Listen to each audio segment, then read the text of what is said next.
Weekend సెషన్లోనూ మన stock మార్కెట్లు నష్టాలతోనే ముగిశాయి. దీంతో ఈ వారమంతా కూడా సెన్సెక్స్ నిఫ్టీలు లాస్లోనే ట్రేడ్ అవగా ఈ నష్టాలతో రీటైల్ ఇన్వెస్టర్ల సంపద భారీగా క్షీణించింది. అంతేకాదు ఇదే నెగిటివ్ ట్రెండ్ వచ్చే వారం కూడా కంటిన్యూ కావచ్చనే అంచనాలు నెలకొన్నాయి.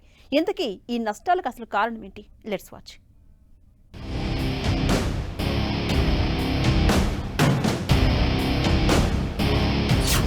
వారమంతా నష్టాల్లోనే ట్రేడ్ అయిన మార్కెట్లు.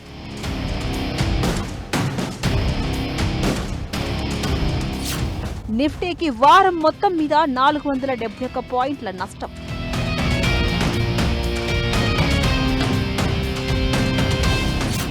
వారం మొత్తం మీద 1650 పాయింట్లు నష్టపోయిన సెన్సెక్స్.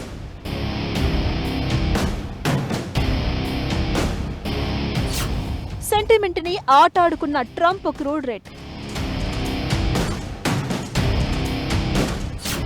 జనవరి తర్వాత ఇదే వర్స్ట్ వీక్. ఇండియన్ ఈక్విటీ మార్కెట్లు వారమంతా నష్టాల్లోనే ట్రేడ్ అయ్యాయి. బెంచ్ మార్క్ ఇండెక్స్లు వరుసగా నష్టాల పాలు కావడంతో ఇన్వెస్టర్లు దాదాపు 15 లక్షల కోట్లు నష్టపోయినట్లు అంచనా.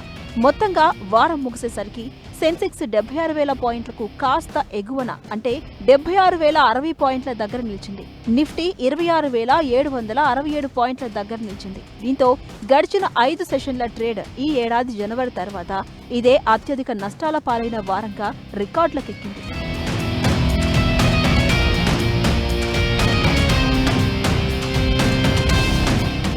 ముడి చమురు ధరలు పెరగడమే స్టాక్ మార్కెట్ నష్టాలకు ప్రధాన కారణం. గల్ఫ్ వార్ ప్రభావంతో బ్రెంట్ క్రూడ్ ఆయిల్ ధర బ్యారెల్కు $100 స్థాయిని దాటింది. భారత ప్రపంచంలో 3వ అతిపెద్ద ముడి చమురు దిగుమతిదారుగా ఉంది. ముడి చమురు ధర పెరిగితే ఇండియాపై తీవ్ర ప్రభావం పడుతుంది. ముడి చమురు ధర పెరిగితే పెట్రోల్, డీజిల్ ధరలు పెంచాల్సి వస్తుంది. ఫలితంగా అన్నింటి ధరలు పెరిగి ద్రవ్యోల్బణానికి దారితీస్తుంది. ఈ కోణంలోనే మార్కెట్లలో పెట్టుబడులు వెనక్కి తీసుకుంటున్నారు. అయితే వారాంతంలో మాత్రం క్రూడ్ ఆయిల్ రేటు $100 నుంచి కాస్త తగ్గింది. అయితే అప్పటికే మార్కెట్లో ట్రేడింగ్ టైం ముగిసింది.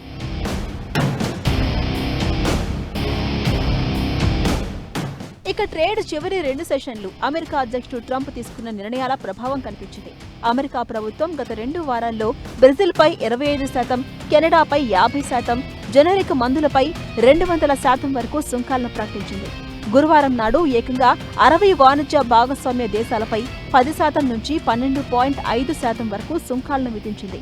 అమెరికా సెక్షన్ 301 కింద పలు దేశాలపై 10%, 12.5% కొత్త సుంకాలను ప్రకటించగా భారత్పై 10% సుంకం విధించింది. దీంతో ఆ రియాక్షన్ కూడా మన స్టాక్ మార్కెట్లలో కనిపించింది. అంతేకాకుండా గడిచిన Q1 తాలూకు ఆర్థిక ఫలితాలు ఆశించిన స్థాయిలో లేకపోవడం కూడా కొంతమేర ట్రేడింగ్ పై ప్రభావం చూపినట్లు చెప్తున్నారు. మొత్తంగా జూలై 24తో పూర్తయిన స్టాక్ మార్కెట్ల ట్రేడింగ్ భారీ నష్టాలతో ముగిసింది అని చెప్పాలి.